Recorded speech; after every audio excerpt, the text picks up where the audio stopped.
कहना है कि कुछ छात्र खारिज करने को बात कर रहे हैं और कुछ छात्रों ने आपको रिप्रेजेंटेशन दे दिया। एक दूसरी बात वो ये भी कह रहे हैं कि ग्रुप डी जैसे लेवल वो तो बहुत देखो उसमें ऑप्शन नहीं था सर कि एक बार में हो सके। बिल्कुल हो सकता है। देखो और बहुत सारी जगह मैंने पढ़ा भी कि हम अगर इतना बड़ा इलेक्शन करा सकते हैं तो हम इस तरह का एग्जाम क्यों नहीं करा सकते। इससे ज्यादा लोगों ने अप्लाई किया है, ये भी कहा जा रहा है। पॉइंट क्या है? पॉइंट ये कि एग्जाम का प्रोसेस और इलेक्शन का प्रोसेस अलग होता है। फेयरनेस बहुत जरूरी है, ट्रांसपेरेंसी बहुत जरूरी है। इतनी ट्रांसपेरेंसी है कि एग्जाम की आंसर शीट भी लोगों को दिखाई जाती है ताकि वो अपने ऑब्जेक्शंस भी उस पर रेज कर सके।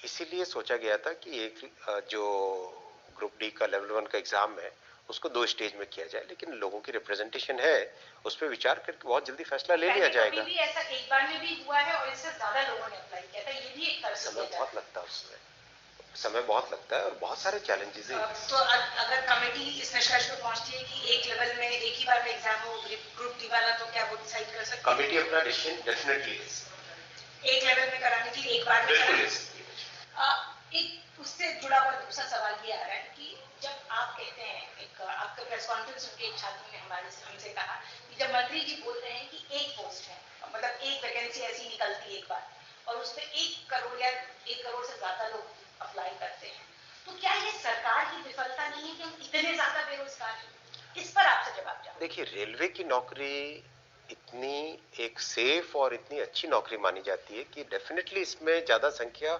आएगी ही आएगी। बहुत सारे ऐसे छात्र भी हैं जिनको प्राइवेट सेक्टर में नौकरियां अवेलेबल है, लेकिन वो रेलवे की लेना चाहते हैं क्योंकि रेलवे एक स्टेबल ऑर्गेनाइजेशन है। तो ये विफलता नहीं है, क्रेज है। ये डेफिनेटली रेलवे के लिए, रेलवे तो इतनी अट्रैक्टिव नौकरी मानी जाती है। इसको आप बेरोजगारी से नहीं जोड़ते, आप डेफिनेटली ये देखोगे कि रेलवे की चाहे छोटी से छोटी कोई भी अगर पोस्टिंग निकलेगी तो उसमें हमेशा ज्यादा संख्या आएगी ही आएगी। आज की बात है क्या आज की बात है? आप इतने सालों से रेलवे कवर कर रहे हो। आप ममता जी जब रेलवे मिनिस्टर थी तब भी आपने कवर किया, तब कितना संख्या आती थी? मैं आपकी बात ये संख्या आती थी कि नहीं आती थी?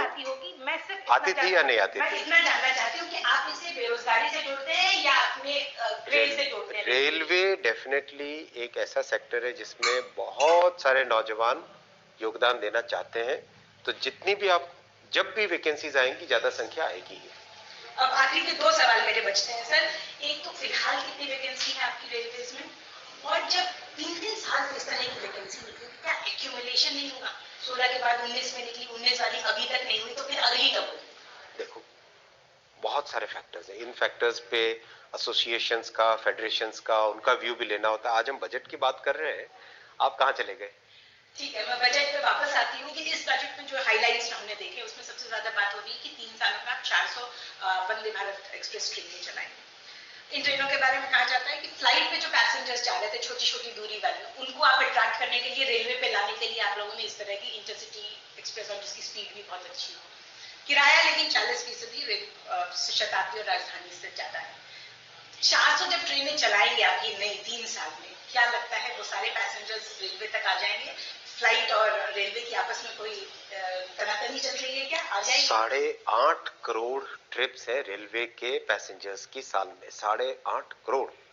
It's a huge number. कोई तनातनी नहीं है, दोनों के दोनों कॉम्प्लीमेंट्री हैं और पीएम साहब का विजन भी है कि सारे के सारे इंफ्रास्ट्रक्चर को हम इंटीग्रेट करें पीएम गति शक्ति फ्रेमवर्क में। रेलवे के लिए इसमें सबसे महत्वपूर्ण यह है कि हम पहला तो पैसेंजर एक्सपीरियंस को चेंज कर रहे हैं। पिछले 7 सालों में, आपने 7 वर्षों में आपने देखा होगा, स्टेशंस क्लीन है, कहीं पर भी जाओ फैसिलिटीज बेटर है, ट्रेन्स टाइम पे चलती है, नए तरह की ट्रेन्स आई नई टेक्नोलॉजी की, उसका वर्जन 1 आया, वर्जन 2 चल रहा है अभी मैन्युफैक्चरिंग, फिर वर्जन 3 होगा, नई जनरेशन की आएगी।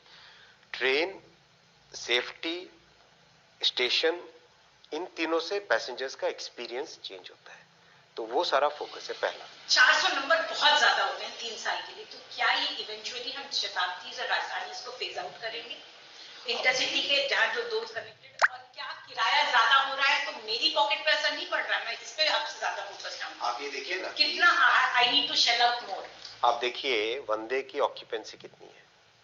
वंदे 2 वंदे चल रही है, तो करीब करीब 80-90% उसकी ऑक्यूपेंसी है। ऐसा नहीं है कि बहुत कोई, हम पैसेंजर फेयर में ऑलरेडी 50% सब्सिडी देते हैं। ऑलरेडी जितना रेलवे का खर्चा आता है उसका करीब करीब आधा हम रिकवर कर रहे हैं। तो वो जो सोशल ऑब्लिगेशन है, वो सोशल ऑब्लिगेशन को तो we are already fulfilling that social obligation, वो तो हम फुलफिल कर ही रहे हैं। प्राइसिंग उतनी ही रहेगी जैसे अभी आज जो बंदे की है प्राइसिंग 40% ज्यादा उतनी ही रहेगी शताब्दी जनशताब्दी और वो। आप देखो कंपैरिजन आप किससे कर रहे हो, आप कंपैरिजन ये करो कि आपको फैसिलिटी भी तो बेटर मिल रही है। एक दूसरे आपका मंत्रालय है आईटी, उससे जुड़ा हुआ सवाल पूछना चाहूंगी। 5G के बारे में कहा गया